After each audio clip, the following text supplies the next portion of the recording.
সম্মানিত উপস্থিতি, আপনাকে বলছিলাম যে আপনার জীবনে সবচেয়ে দামি শ্রেষ্ঠ সম্পদ হচ্ছে জিহ্বা তথা মুখ। রাসূলুল্লাহ সাল্লাল্লাহু আলাইহি ওয়াসাল্লামকে রাসূলুল্লাহ সাল্লাল্লাহু আলাইহি ওয়াসাল্লাম এই মুখকে মানুষের জীবনে সবচেয়ে শ্রেষ্ঠ সম্পদ হিসেবে উল্লেখ করেছেন। শুধু তাই নয়, আবার এই মুখই একজন মানুষকে ধ্বংস করতে, একজন মানুষকে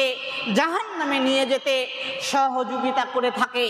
আবু হুরায়রা রাদিয়াল্লাহু তাআলা আনহু বলেন, রাসূলুল্লাহ সাল্লাল্লাহু আলাইহি ওয়াসাল্লাম বলেছেন, ইন্নাল আবদা লা ইয়াতাকাল্লামু বিল কালিমাতি মিন রিদওয়ানিল্লাহ,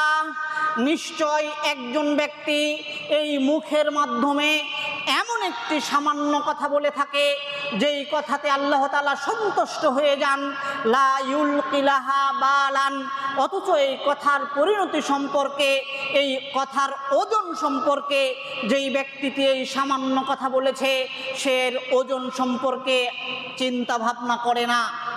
সে এর ওজন সম্পর্কে ভেবেই দেখেনি যে আসলে আমি কত বড় কথা বলেছি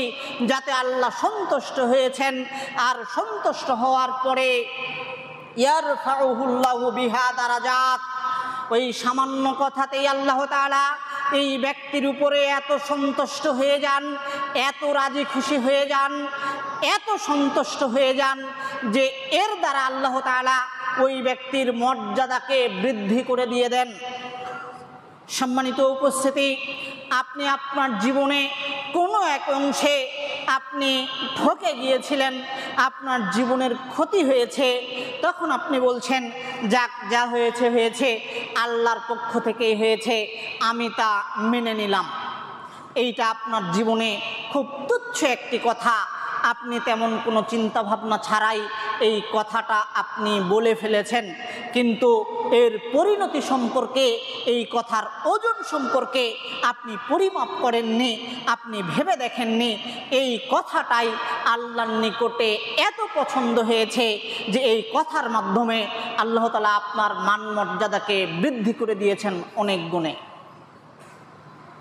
অতঃপর রাসূল সাল্লাল্লাহু আলাইহি ওয়াসাল্লাম বলছেন, ওয়া ইন্নাল আবদা লা ইয়াতাকাল্লামু বিল কালিমাতি মিন সাখাতিল্লাহ, আর বান্দা আল্লাহ তাআলার অসন্তুষ্টিপূর্ণতে এমন একটি কথা বলে থাকে, লা ইউলকিলাহা বালান, যেই কথার পরিণতি সম্পর্কে সে ভাবে না, খুবই তুচ্ছ মনে করেই বলে থাকে, অথচ ইয়াহবি বিহা ফিন্নার, এই সামান্য কথাটুকুই আল্লাহকে এত অসন্তুষ্ট করে দিয়েছে, এত রাগান্বিত করেছে, এত ক্রোধান্বিত করেছে, ইয়াহবি বিহা ফিন্নার, এই সামান্য কথার মাধ্যমেই আল্লাহ তাকে জাহান্নামে নিক্ষেপ করবেন। আবআদা মা বাইনাল মাশরিকি ওয়াল মাগরিব, যেই জাহান্নামের প্রশস্ততা, যেই জাহান্নামের গভীরতা, যেই জাহান্নামের দূরত্ব হচ্ছে আসমান এবং দূরত্বের সমান, আসমান এবং জমিনের দূরত্বের সমান।